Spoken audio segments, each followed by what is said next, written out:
जय हिंद दोस्तों, स्वागत है आप सभी का हमारे यूट्यूब चैनल लाइयो लाइफ में। दोस्तों, सरकारी नौकरी की चाहत तो हर किसी की होती है।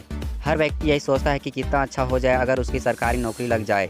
और सोची भी क्यों ना, सरकारी नौकरी में फ़ायदे ही बहुत सारे होते हैं। सरकारी नौकरी में न केवल आपको एक जॉब सिक्योरिटी बल्कि अच्छी सैलरी, पावर, पेंशन और भी बहुत सारे फ़ायदे आपको सरकार की तरफ से मिलते हैं। इसके साथ ही समाज में आपको एक अच्छा स्थान भी मिलता है, लोग आपको एक अच्छी नज़र से देखते हैं। तो दोस्तों, आज के इस वीडियो में हम लोग जानने वाले हैं कि आखिर आईपीएस क्या होता है, आईपीएस आप किस प्रकार से बन सकते हैं, इसके लिए क्या क्या क्वालिफिकेशंस होती है, इसके लिए क्या क्या फिजिकल रिक्वायरमेंट्स होती है, इसका एग्ज़ाम पैटर्न किस प्रकार से होता है, आप आईपीएस की तैयारी किस प्रकार से कर सकते हैं और साथ ही इसका सैलरी कितना होता है। तो दोस्तों, चलिए वीडियो को स्टार्ट करते हैं और जानते हैं कि आईपीएस क्या है। दोस्तों, भारतीय पुलिस सेवा आईपीएस भारत सरकार की 3 अखिल भारतीय सेवाओं IRS Indian railways account service, IAS Indian administrative service और आईएफएस इंडियन फॉरेस्ट सर्विस में से एक है। आईपीएस की स्थापना वर्ष 1948 में की गई थी। आईपीएस के लिए केंद्र कंट्रोलिंग अथॉरिटी गृह मंत्रालय के पास होती है। दोस्तों, आईपीएस एग्जाम सिविल सेवा परीक्षा का एक भाग होता है जिसे यूपीएससी संघ लोक सेवा आयोग द्वारा हर साल आयोजित करवाई जाती है।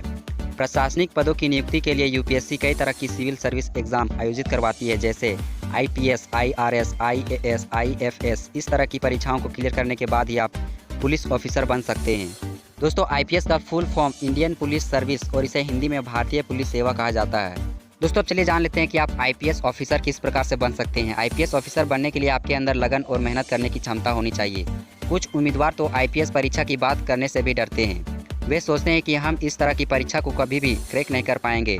लाखों उम्मीदवार इसमें भाग लेते हैं लेकिन कुछ ही लोग इसमें सफल हो पाते हैं। दोस्तों, चलिए जान लेते हैं कि आईपीएस बनने के लिए क्या क्या शैक्षणिक योग्यताएं होती है। यदि आपने किसी भी मान्यता प्राप्त विश्वविद्यालय से ग्रेजुएशन किया है तो आप इस परीक्षा में बैठ सकते हैं। अंतिम वर्ष के स्टूडेंट भी इस परीक्षा में बैठ सकते हैं। दोस्तों, राष्ट्रीयता की बात करें तो आईपीएस की परीक्षा में बैठने के लिए आपका भारतीय होना आवश्यक है, लेकिन अगर आप भूटान या नेपाल के नागरिक हैं तब भी आप इस परीक्षा में बैठ सकते हैं। दोस्तों, अब चलिए जानते हैं कि आईपीएस के लिए एज लिमिट क्या क्या होती है। आईपीएस परीक्षा में बैठने के लिए उम्मीदवार की आयु कम से कम 21 वर्ष और अधिकतम 35 वर्ष होनी चाहिए। सामान्य वर्ग के उम्मीदवारों के लिए अधिकतम आयु सीमा 30 वर्ष रखी गई है और प्रयासों की संख्या 4 बार है।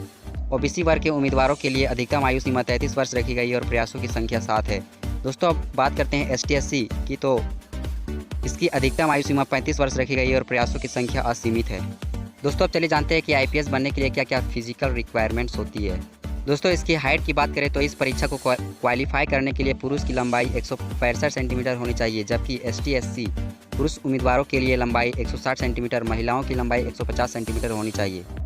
दोस्तों, छाती की बात करें तो आईपीएस के लिए पुरुष उम्मीदवारों की छाती कम से कम 84 सेंटीमीटर होनी चाहिए, वहीं महिला उम्मीदवार के लिए छाती 79 सेंटीमीटर होनी चाहिए।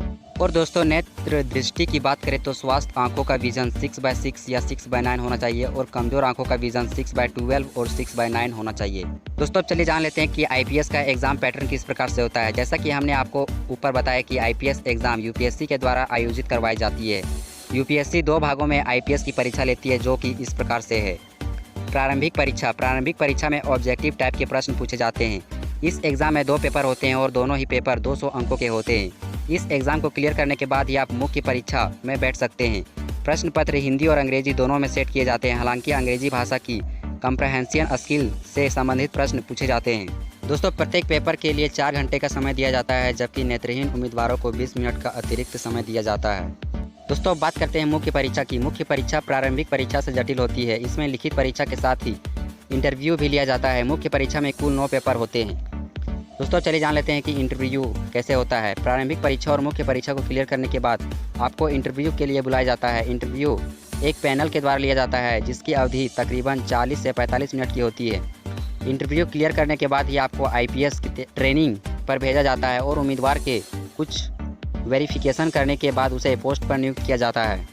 दोस्तों, अब चलिए जान लेते हैं कि आप आईपीएस की तैयारी किस प्रकार से कर सकते हैं। आईपीएस की तैयारी के लिए लगन और इच्छा शक्ति के अलावा समय भी देना पड़ता है। अगर आपने आईपीएस बनने का मन ही बना लिया है तो आप 8 से 10 घंटे की पढ़ाई करने के लिए तैयार हो जाइए।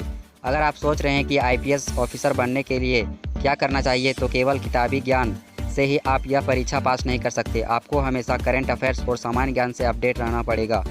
अपने जीए और जीके को बढ़ाने के लिए आपको रोज़ाना न्यूज़पेपर पढ़ना पड़ेगा।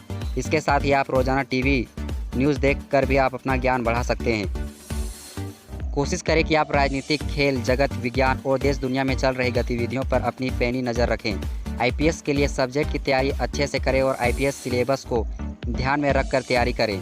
दोस्तों, एक आईपीएस ऑफिसर की सैलरी की बात करें तो आईपीएस की सैलरी पद के हिसाब से अलग अलग निर्धारित की गई है। दोस्तों, आईपीएस ऑफिसर की न्यूनतम सैलरी की बात करें तो यह 56,100 से लेकर अधिकतम 2,25,000 तक हो सकती है। तो दोस्तों, अगर आपने यह निश्चय कर लिया है आईपीएस के लिए एक अच्छी संस्था ज्वाइन करें और सेल्फ स्टडी पर फोकस करें।